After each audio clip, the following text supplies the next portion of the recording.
Punk-Attitude für mich, das heißt, man mag, was man will. Den Mittelfinger am Punk finde ich gut. Einfach das zu tun, worauf man Bock hat.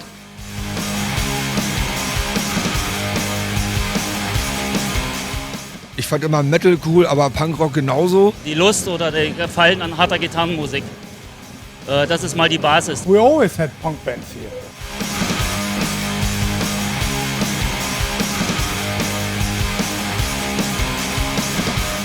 Punk und Metal sind beide Szenen, deren Anhänger nicht unbedingt sofort in die Gesellschaft passen. Also irgendwo ist beides Revolution, irgendwie auflehnen, anders sein. Also da gibt es schon eine Menge Parallelen.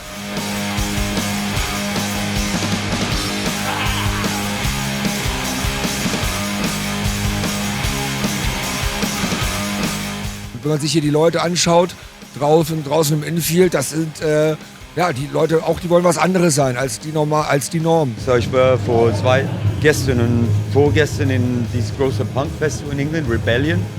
Und ich komme jetzt zu Wacken und für mich ist die Stimmung sehr ähnlich. So gute Leute, freundliche Leute, gute Stimmung.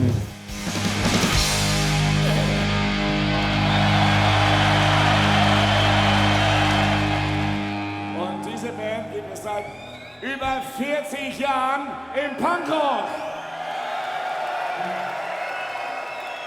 Und die UK-Subs sind jetzt hier und ich möchte, dass ihr völlig auslebt, wenn der Vorhang gleich aufgeht. Ladies and Gentlemen, the UK-Subs!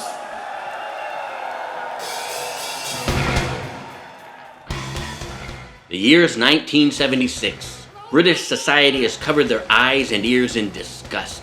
Punk steps into the limelight for the first time and attacks the mainstream. Young, wild, and angry. I saw photographs of the Sex Pistols and the Clash. They show up in Rolling Stone magazine, in some of the rock magazines, but as a joke. You know, there's like Led Zeppelin and Van Halen, and look at these stupid punk rockers. You know, they're making fun of them, kind of, an oddity. And I looked at Johnny Rotten and Sid Vicious or Joe Strummer. It didn't look funny to me. It looked exciting. Die Texte, die Musik, das ist halt sehr impulsiv, das ist halt so viel krasser Scheiß, den kannst du ganz schlecht beschreiben halt, ne? It's not the no future thing. For me, punk was always doing something, going for something. They're being like exploding. Genau das, was du halt als Jugendlicher, als 15-Jähriger, der in einer gewissen Phase, in einer Erfindungsphase ist, den du, glaube ich, auch brauchst. So ein bisschen zu zeigen, ey, ich bin total anders und sowas, ja, und ich habe meinen eigenen Kopf und vor allem lasse ich mir von meinen Eltern und den Lehrern ja überhaupt nichts sagen, ja, und das ist dann so der erste Schritt vielleicht da rein, vielleicht auch in eine Eigenständigkeit reinzukommen, dann halt über so ein bisschen einen Weg, der nicht so ganz vernünftig ist, aber es muss auch nicht immer vernünftig sein.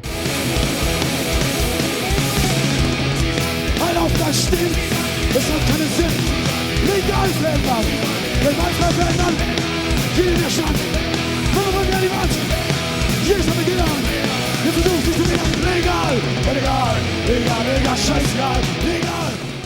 Pissed off about the government, parents, and pop culture, punk offered an alternative far removed from conventions. Their slogans called for societal changes, authenticity, and fun. Also ich muss jetzt nicht mit einem riesen Iro rumlaufen, um Punk zu sein. Also ich für mich kann tun das, was ich gerne mache, und das ist für mich Punk. Punk, das kann durchaus vielleicht politisch motiviert sein oder der Wille, was zu verändern. Bei uns war es Protest gegen den Staat. Das war unser Beweggrund und dadurch hatten wir natürlich auch viel Spaß immer. Ja? Also es war Abenteuer. Being a very bad boy who got thrown out of schools for being violent and psychotic, they put me into a school where you put on a uniform, the teachers are basically allowed to beat the daylights out of you if you even look around.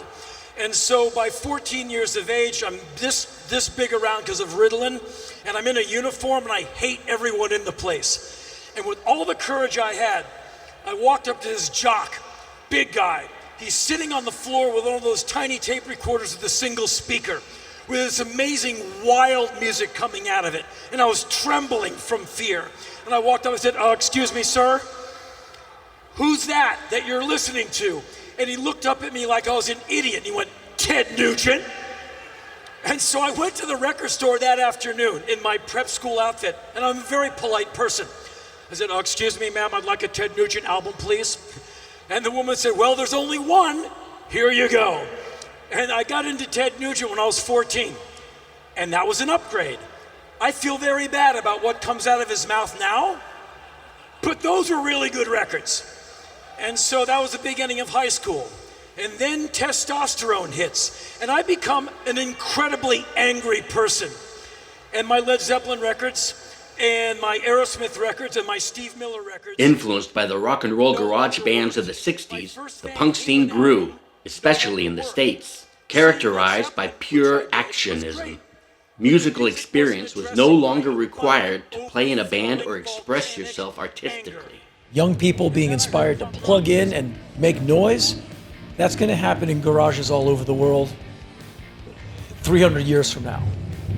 So punk rock was just another chapter in that. Like Elvis Presley was before. It's the same story. It just, people just picked up the guitar, the instrument, and just, it's like a baton in a relay race. They said, oh, it's 3 chords, go for it. Yeah. And not, oh, you have to go to music university and you have to buy shitloads of gear. You just go for it. Oh, it just sounds so good, doesn't it? I mean, you know, it's just. I think it's timeless. When you're this far from the amps, you actually feel the music. It drives into you. And to me, that was the light bulb.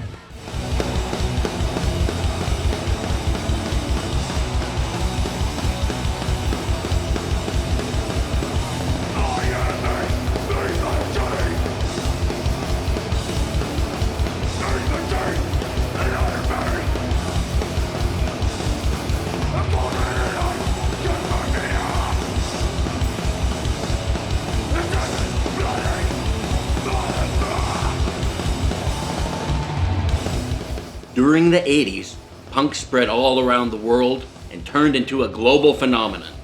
Punk changed. The music turned to a harder and more political format.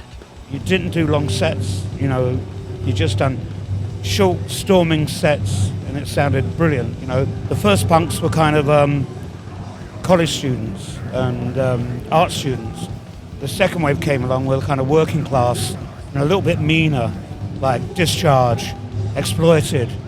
It was like the Gremlins. The next batch became meaner.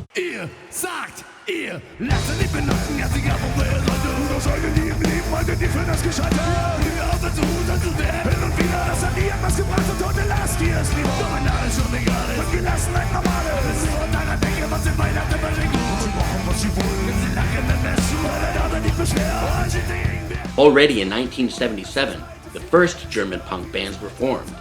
Inspired by British street punk and early American hardcore, but also the political German rock music of the 70s, the German Deutschpunk scene saw the light of day. Ich habe ganz viel Slime gehört früher, wie so, vorher natürlich noch die Toten Hosen, wie wahrscheinlich jeder deutsche 13-Jährige, 12-Jährige. Und ja, so hat es seine Anfänge genommen. Meine erste Begegnung mit Punkrock war auf dem Schulhof, als wir uns als Band auch kennengelernt haben. So mit, ich sag mal, 15, 16 Jahren am Schulhof in der Raucherecke, wo wir Platten ausgetauscht haben, damals LPs halt, jetzt auch wieder große Mode halt, LPs. Die ersten Deutsch-Punk-Bands, Hass, Slime, das war so die erste Berührung mit Punkrock. Und ja, seitdem prägt das mich halt. Ich bin in Erfurt geboren, ehemalige DDR, und bin dann mit 13, 14 in eine Kirche gekommen. Da hat eine Punkband gespielt, die hieß Schleimkeim. Das ist für mich heute noch die legendärste Punkband, die es in der DDR jemals gab. Und damit bin ich zur harten Musik gekommen. Die haben mich geprägt.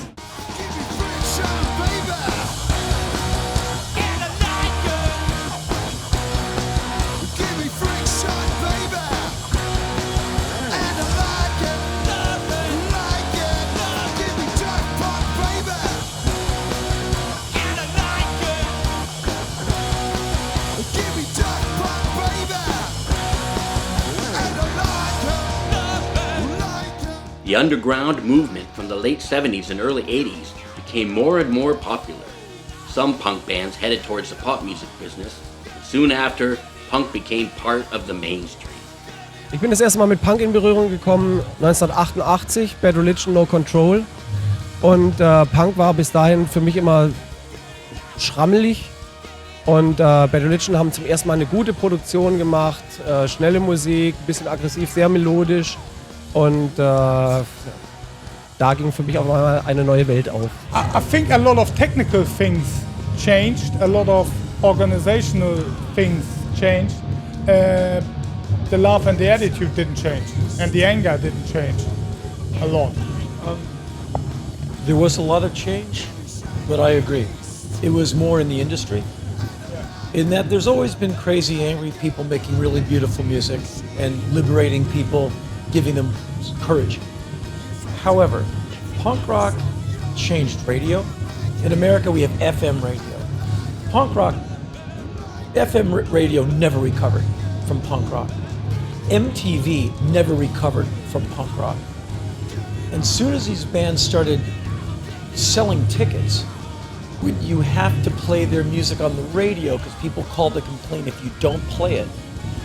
Now you've got to respect these bands, like Oh No, because everyone is used to the guys in Journey coming down to the station, and now it's me and my guys. And they're like, oh no, really? Yep.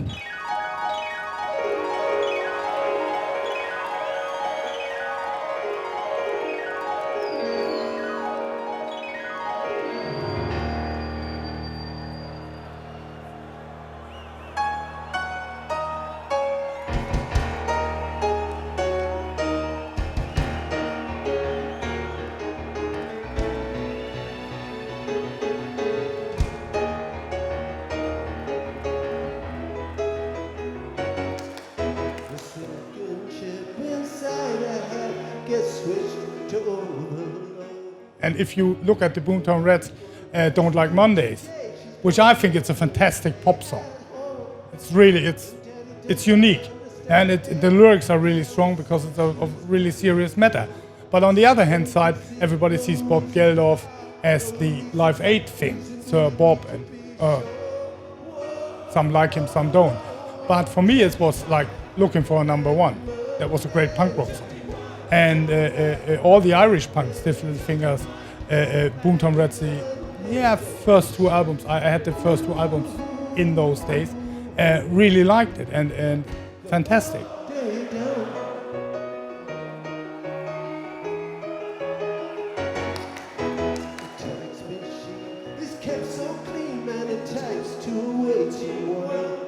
Another feels so shot. Thought this world is rock, and their thoughts turn to their own little girl. It's sweet 16, ain't that peachy keen? The music and fashion industry adapted punk as they noticed that young people felt attracted to the uncompromising punk lifestyle.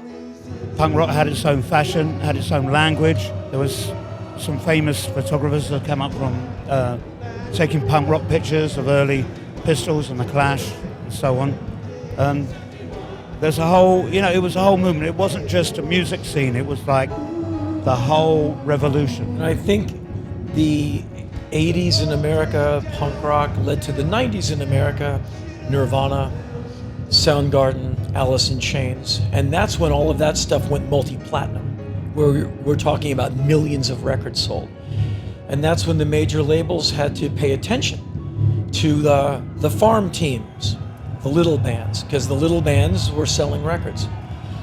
And so the industry always followed the money and got greedy, and the major labels are still kind of learning from their lesson. They're pulling themselves up now, and a lot of those buildings, a lot of the floors went dark because they had to let people go because they got greedy.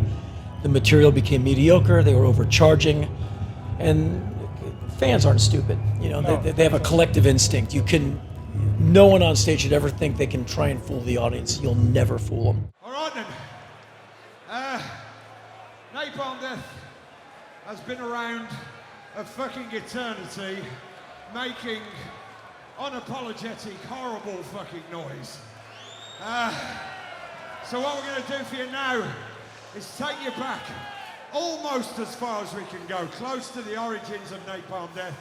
We're going to take you back to the year 1987, very first Napalm Death album, title track of which is of course called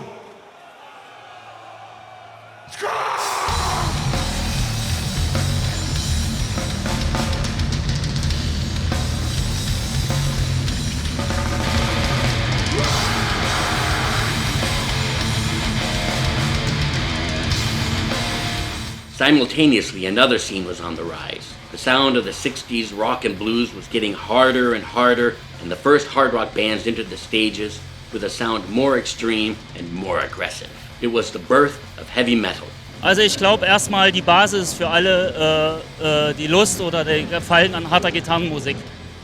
Das ist mal die Basis, deswegen passt das auch ganz gut. Ich höre auch sehr gern Heavy Metal, also ich bin Fan von Napalm Death bis zu Bolt Thrower. Mich hat hier heute auch Memoriam begeistert, das sind solche Sachen. Also die Grenzen sind für mich gar nicht so, also es ist gar nicht so weit auseinander alles, finde ich. Look at Iron Maiden, look at AC/DC, Thin Lizzy, three bands there that punks could associate with. You know, Thin Lizzy. I mean, I remember when they did the Greedy single with the guys, you know, with Steve and Paul from the Sex Pistols. You know, it was cool. Ich fand immer Metal cool, aber Punkrock genauso. Weil beim Punk fand ich halt die Attitude irgendwie besonders herausfordernd. So dieses Direkte, so noch mehr aus dem Bauch. Während es beim Metal viel über Fantasy-Geschichten und so geht, fand ich immer die direkte Message, wie man vielleicht ein Stück weit auch die Welt verbessern kann, im Punk immer sehr, sehr interessant und spannend. It's a great link between the two music, and I think there's a lot of people. You know, I really got into hard rock in a big way when I really got into music, but I always had the punk sort of a big part of my growing up was punk music. Metal und Punkrock, genau, das war halt das, was wir halt getauscht haben in der Raucherecke, halt, ne, wo wir da standen. Wir haben halt nicht nur Deutschpunk-Bands, nicht nur Deutschpunk-Platten auch getauscht, sondern da war halt auch eine Slayer-Platte dazwischen, da war halt auch eine Iron Maiden-Platte dazwischen. Und irgendwo war genau dieser Spagat zwischen Punkrock und Metal das Ding, was wir halt aufgenommen haben, wo wir uns als Band auch seinerzeit vor 30 Jahren gegründet haben. Das war unser Lebenselixier damals.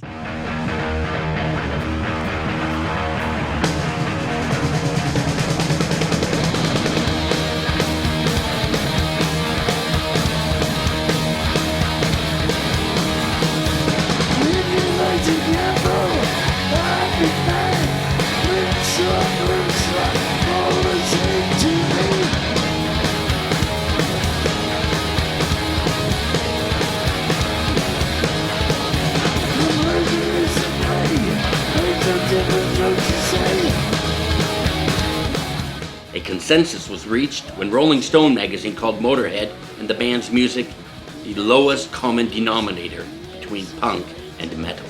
I was always into Black Sabbath growing up, Led Zeppelin, Jimi Hendrix, and heavy music. It's what you heard on the radio, it's what the records you bought. With punk rock, for about half a year, we couldn't listen to any of our old records because it had to be this. And then we kind of went, well, wait a minute. And it was Motorhead. Someone had the Ace of Spades record at a party, put it on. I said, what is this? Because it just basically blew the doors off my entire record collection.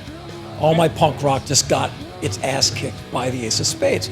So I walk over to the record player and these three long hairs standing on a pile of sand. I'm like, really? Within a week I had that record. Within a week or a month, we all had punk rock buttons on our punk rock jackets with a Motorhead button. That was the one agreed upon. I like punk rock and Motorhead.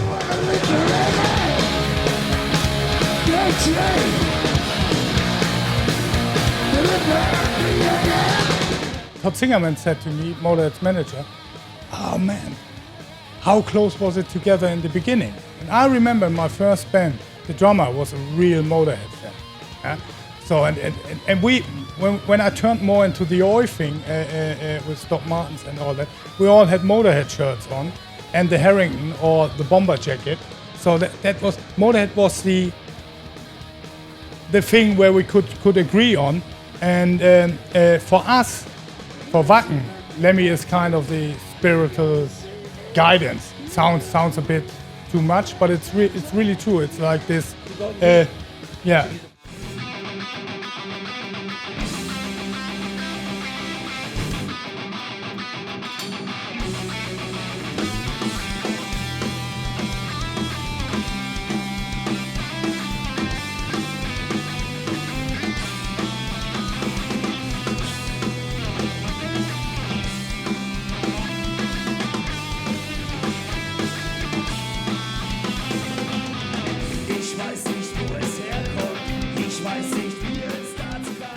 Metal and punk, two subcultures that go to extremes.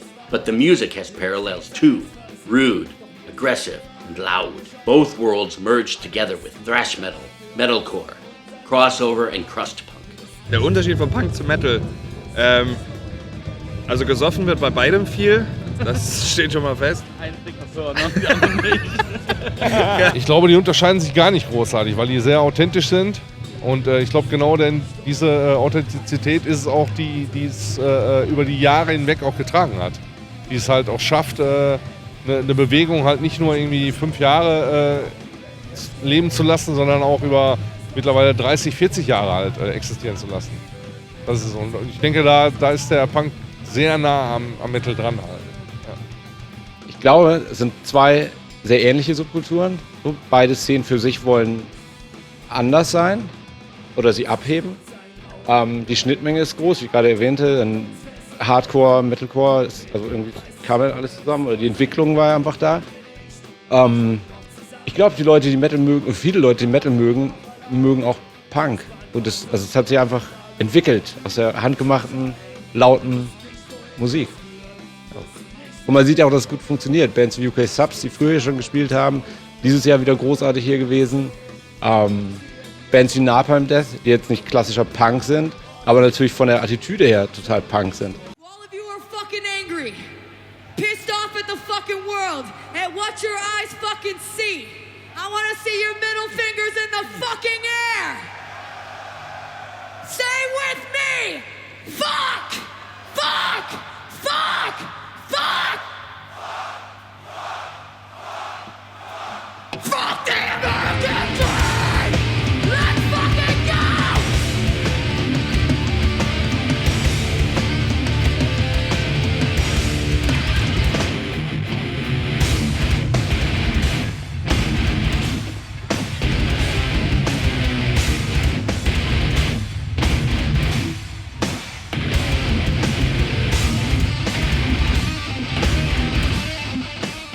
Punk and metal. Even with their differences, both genres have influenced many subgenres and proved that they have the same spirit in many ways. At Wacken Open Air, you can feel this common bond. Ich war gestern und vorgestern in dieses große Punk-Festival in England, Rebellion. Und ich komme jetzt zu Wacken und für mich ist die Stimmung sehr ähnlich. So gute Leute, freundliche Leute, gute Stimmung. Und also diese Szene auf jeden Fall finde ich so sehr ähnlich. Where people do themselves a disservice is thinking that there's some line that has to be drawn. Like if you like punk rock, you can't like heavy metal. If you're a heavy metal guy and you go to the punk rock gig, someone will take a swing at your head. And for a while in America, it was kind of like that. Until everyone went, wait a minute, like what are we doing this for?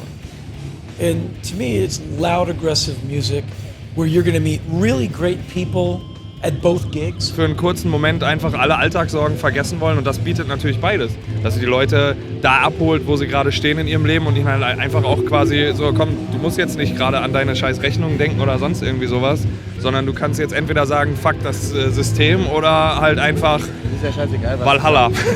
It's more in these days, I think, Jam 69, if the kids are united, instead of dividing things. The world is divided enough, so let's bring people together. This is what we're trying to do at Wacken.